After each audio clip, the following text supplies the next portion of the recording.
Hello there, IELTS students. Welcome to IELTS Podcast. You no longer have to worry, fret or panic about IELTS because we are here to guide you through this test jungle. Enjoy these IELTS tutorials, and if you need more help or want to access the famous online course, you can visit us at IELTSPodcast.com. Describe an old friend you got in contact with again. You should say who he or she is, what he or she is like, how you got in contact, and explain how you felt about it. Sample answer.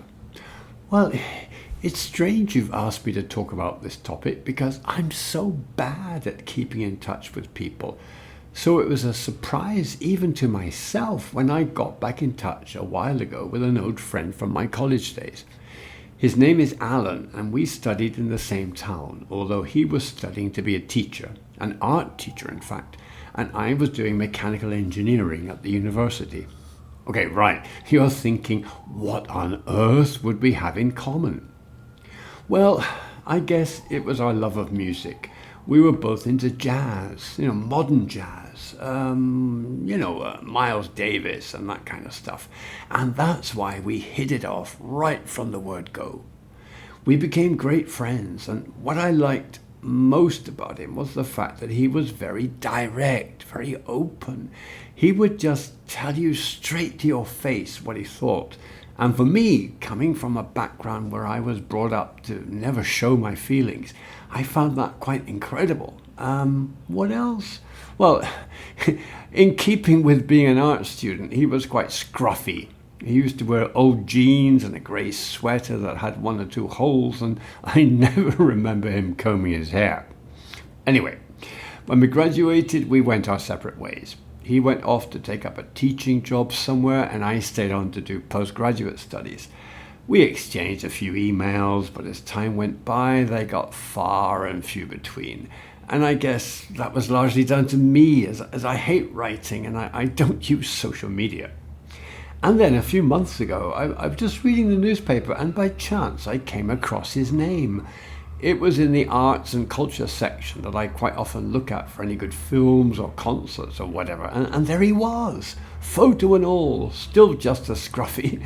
There was going to be an exhibition of work by young artists, the article said, including Alan. I told my girlfriend, and she insisted that I get in touch with him. In fact, it was she who tracked down his email and even his mobile number. Don't ask me how she did it. I sent him a text and he replied immediately. The following weekend, he came down to stay with us. It was so good to see him again. As I told you, we hadn't met in ages, almost 10 years in fact. But once we got talking, it was like starting out where we left off. I think what we both felt was that our friendship was as strong as ever. Of course, we talked about the old days as well as catching up and filling in the gaps, and the music we've both been listening to over the years. It's good that my girlfriend also likes jazz.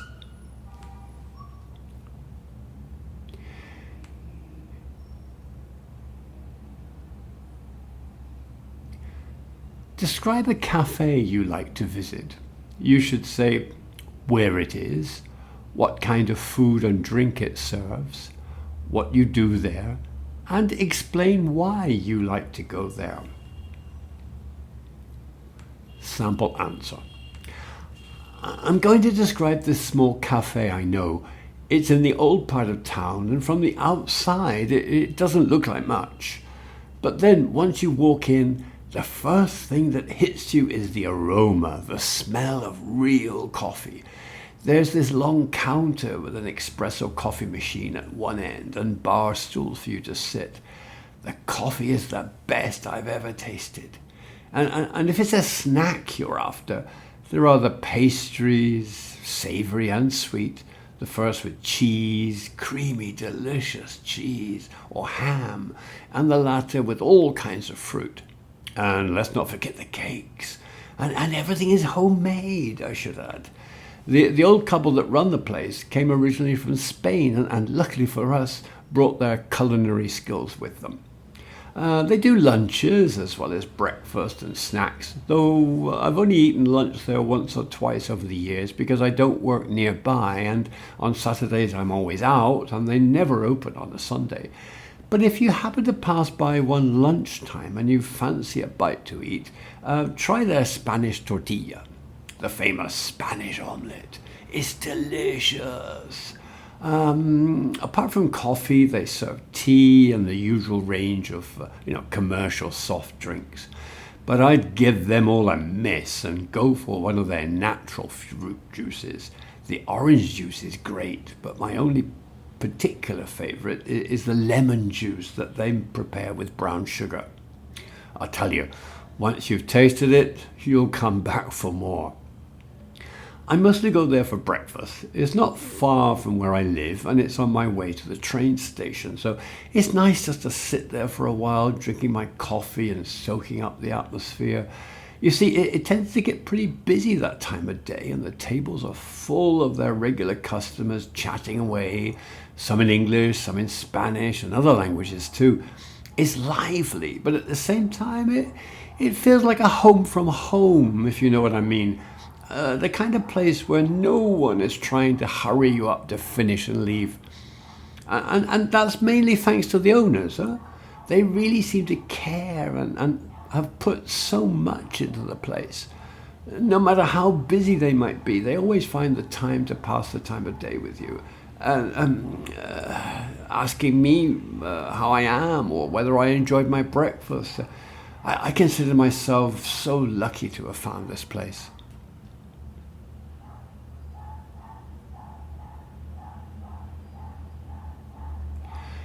Describe your favorite movie. You should say when and where you saw it, what type of film it was, what the film was about, and explain why it is your favorite film.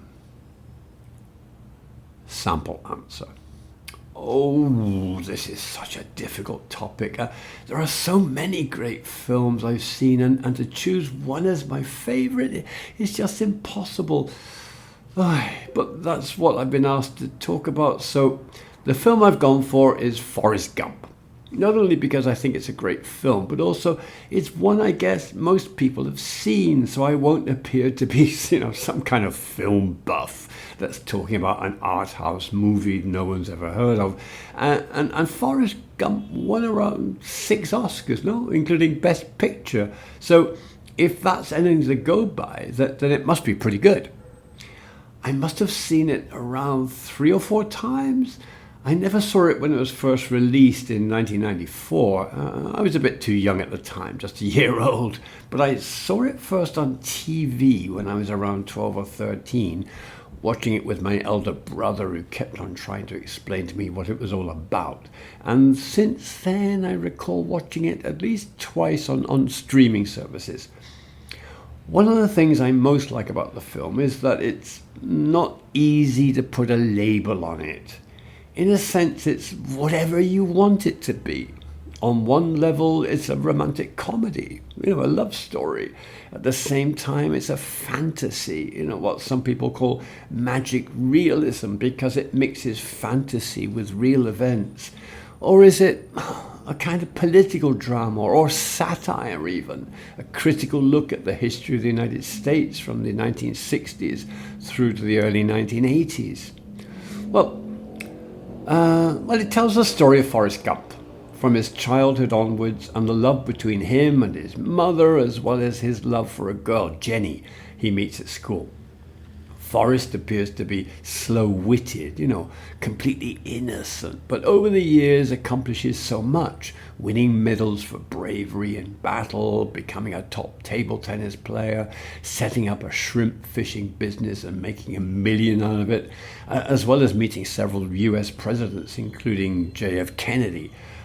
Meanwhile, Jenny leads a different life, ending up with drug and alcohol issues.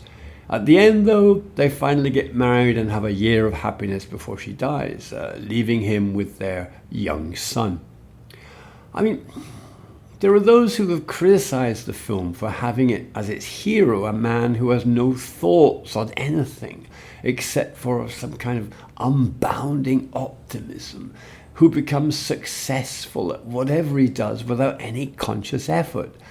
I mean, I understand that view and see it as another layer of meaning the story has. I mean, that's what makes it such a great film. There's something in it for everybody.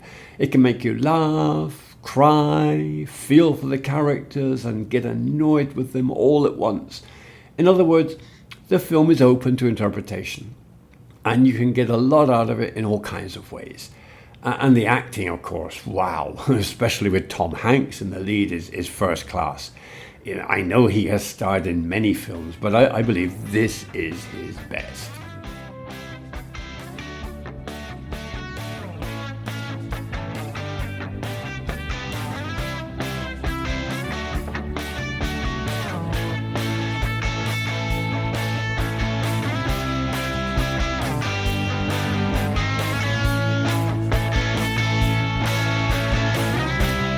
Thanks for listening to IELTSPodcast.com.